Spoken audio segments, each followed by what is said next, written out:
Good morning from Lesshire Pond. It's about 3 weeks after I developed the site, end of May, last weekend of May. Unfortunately, the mosquitoes and black flies are in full force out here. It's insane. But oh well, it's all part of nature.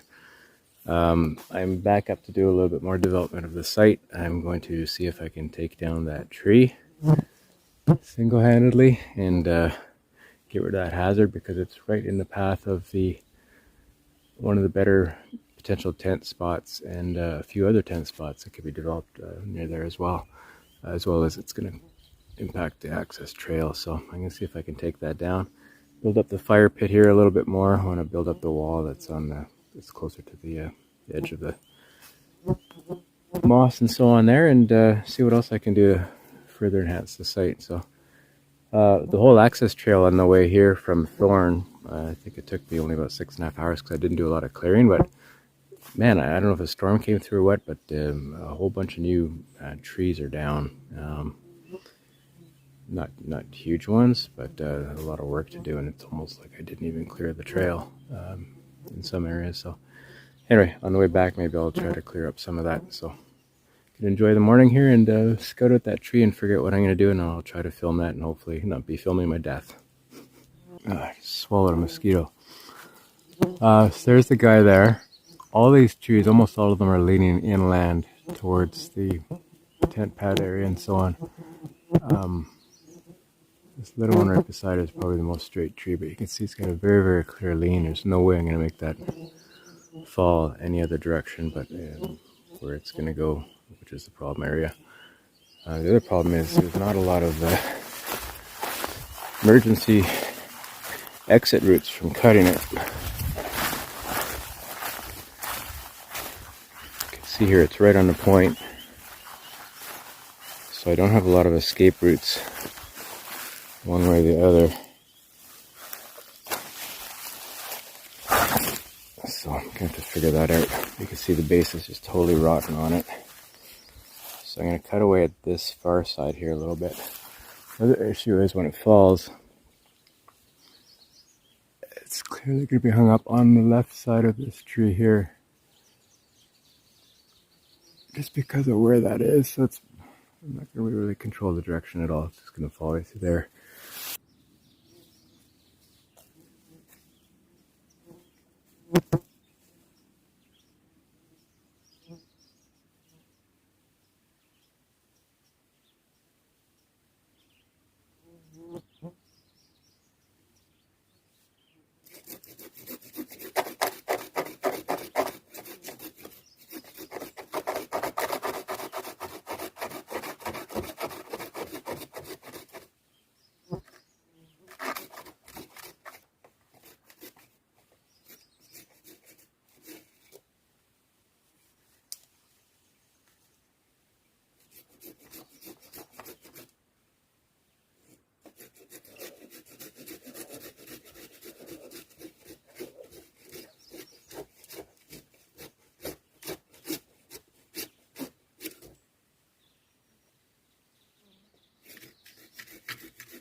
Yeah, so let me show you the fall path here.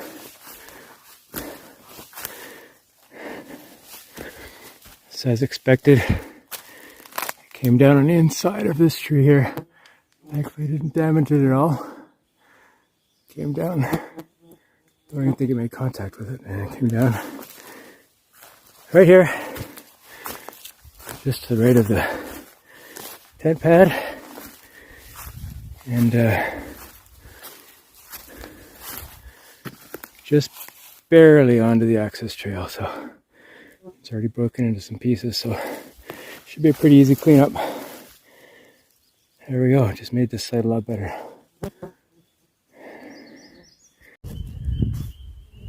Give you an idea what the bugs are like. I don't know if it's all going to show up here, but I'm actually on the windy edge of the campsite here, and they're just swarming all over me. It's just crazy.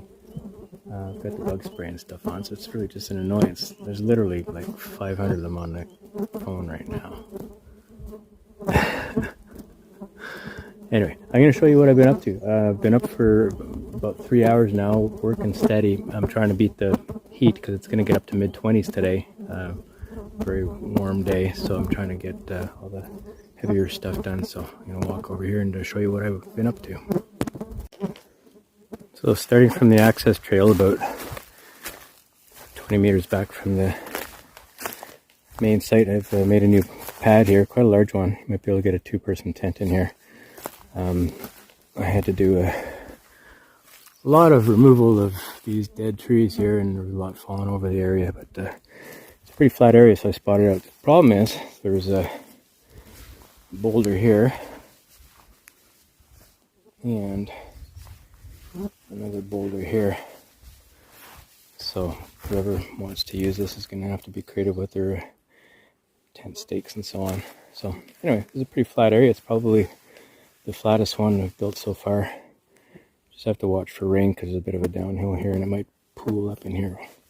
If I ever use it, we'll find out. Alright, so heading this way towards the main camp. This is where the tree came down. The tree was right there, and it came across here, and I was able to break it all apart and the smaller pieces, and without actually having to saw. And there it is over there. So let's head over there and take a peek.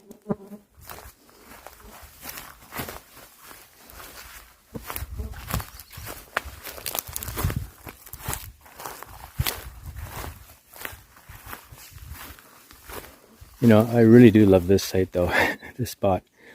It's quite sloped, so I need to prop up my pad, but just being able to have the tent door open and looking out this way, it's just a beautiful view to have when you're in a tent. So, the tree came down quite well. I moved it, obviously. It came right across here, as expected, and I pulled and got it way off to the side here. So here's a side trail that leads off over to the next water area. A really nice little side trail I talked about in the last video. So I moved this off to the side. It's actually a good little sitting bench if anybody wants to use it. And it's pretty light to move. It wasn't too bad for one person. Then I built up this pad here. There's a lot of loam at the front end here that we're going to have to wait for rain to kind of pack down to try to get it more level. It's not as level as the other side I just showed you. But there we go. So we got the 3 small tent pads at Lesshire now. Good to go. Just have to do the firing, and then it's just going to be relaxed for the rest of the day, I think, unless I find more work to do.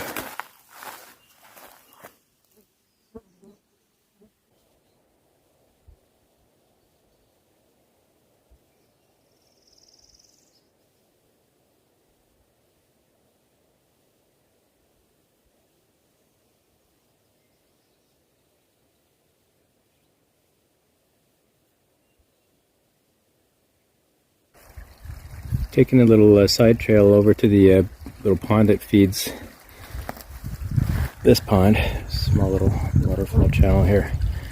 And I'm gonna cross and go on that opposite bank over there and check that out.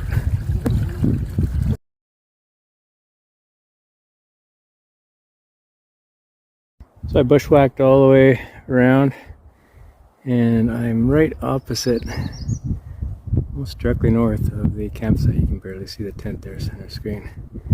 That's roughly where the camp is, straight ahead. It was a fine walk, as I mentioned before, nice walk all the way over to where the little inlet is, but then it was 80% bushwhacking all the way through here. But very cool.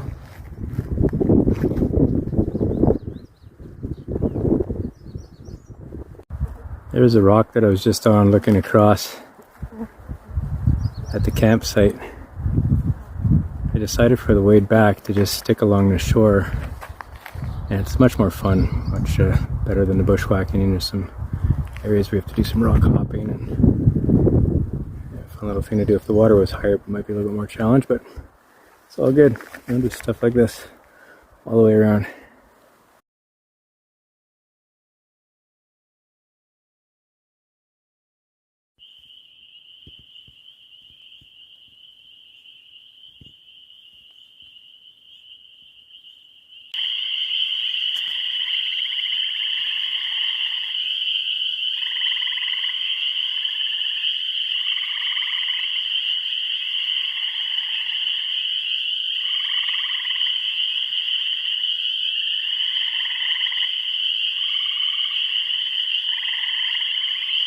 Another beautiful morning at Lesshire Pond here. Great couple of days, got a lot done. I built up the back wall of the fire ring there with largely with a 120-pound boulder that I carried over about 200 meters from farther away. Anyways, that's all done, and it would be really cool if anybody's ever here and has two people. That log right there would make for really nice bench right in this area here, looking out over the water. That'd be really cool. I can't lift it by myself. It's not too heavy, it's just too much for one person. Anyway, gonna hit the trail. About 5.5 hours hiking time between here and Thorn Nursing Station, so probably 6.5, 7 hours total for the day. And it's gonna be a hot one again, so I'm gonna hit the road now and try to beat some of the heat. Mosquitoes aren't as bad this morning so far, so fingers crossed it stays that way.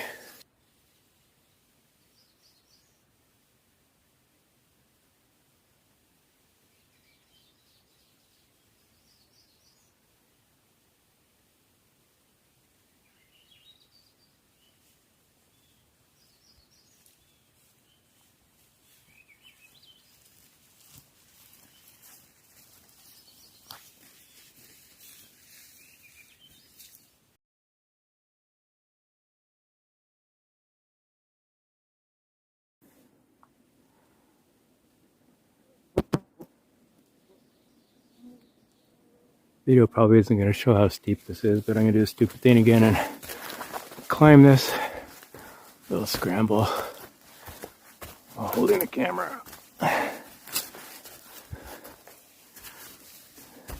So this is pretty much needing to get your hands down the scramble here.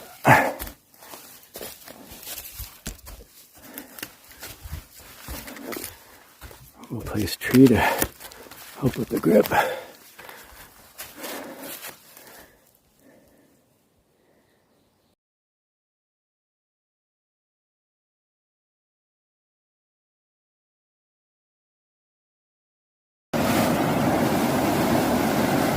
I finally conquered my nemesis. The water is so low and the log is nice and dry, so both on the way down and the way back I walked across it, so I can scratch that off my list. I don't know what I'll do next time it's really raging through here again and wet, but for now I did it. Yay!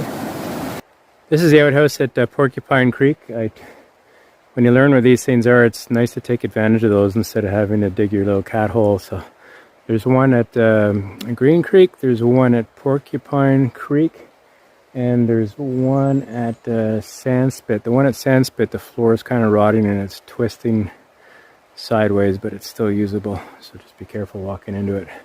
Anyway, take advantage of these guys.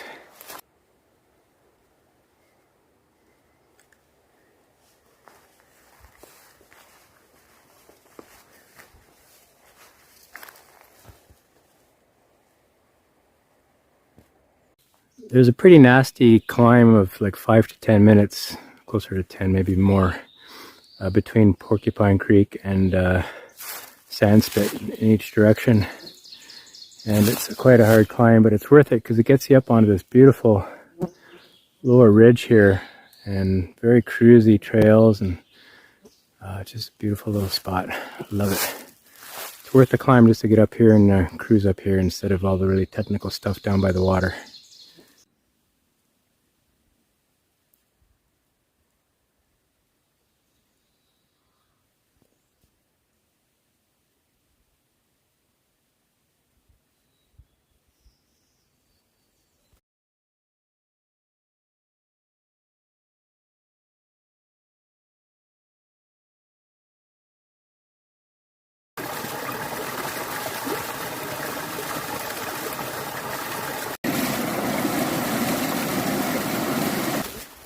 Wouldn't be one of my videos if I didn't have my deep thoughts from the woods.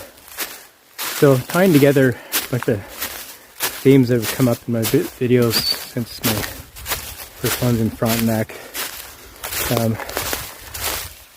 was talking about one point being backpacking with my son at Algonquin Park, and we came across a woman, I'd say she's in her 60s anyway, and solo camping, solo hiking, and she expressed that she wished that she had started sooner and didn't know why she didn't, and expressed regrets, and that she's discovered something that she loves so much so late in life that she could have enjoyed for a longer period of time. And that's tied into another video, and that really stuck with me. The whole idea of don't wait till retirement or the opportunity to do things you really want to do them now. And then on my first trip up to here, there's on one of the roads to get to Thorn, there's a small cabin or a cottage or something, and there's a wooden sign out front that says "No regrets." Right on the front step, on the front lawn, sorry. So that's pretty cool, tied into things, and I mentioned that in another video. And what it all comes down to is, regardless of what you think of the afterlife or whatever, time is finite. This life, you've only got so much time to do the things you want to do, and sometimes you need to make significant changes in your life to get to moving in a different direction for the years that you have left. And change is hard. It's like death, like dealing with the death. But the opposite of not making a change and not having the courage to get through it, and recognizing the old "this too shall pass" thing, is regret. I don't know why I always do these when I'm on a hill. So, I'd rather make the changes smartly in my life when I can and deal with them and be able to live as I want to live and do the things that I want to do. I think everybody should think like that. It's not saying don't be altruistic and don't think of others. Of course, that's extremely important, especially with family and so on. You gotta think of yourself though too and find balance between the two. Anyway, enough deep thoughts from the trails for this one. Probably fast forwarded all of this so you can keep watching now. It's really hot now. I'm off the trail and on the 4.7 kilometer ATV road, as they call it, which is actually part of the official trail, by the way. So if you want to do end to end from Thorn to Latchford, this counts as part of the 140 whatever kilometers. So Anyway, great weekend, really enjoyed it. A couple of things I didn't mention about the Lesshire campsite I probably should have mentioned is number one, it's not a swimming campsite.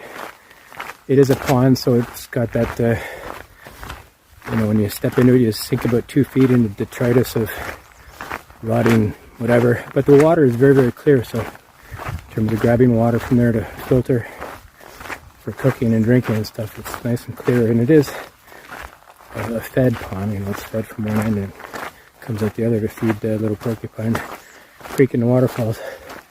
The other thing is, be careful if it's been raining. It's got what I call the death moss around it. It's that light colored moss that doesn't really adhere to the stone underneath it, and when it gets a layer of water in between the two, it's just like grease. So just be wary of that. Anyway, thanks for joining. Till the next time.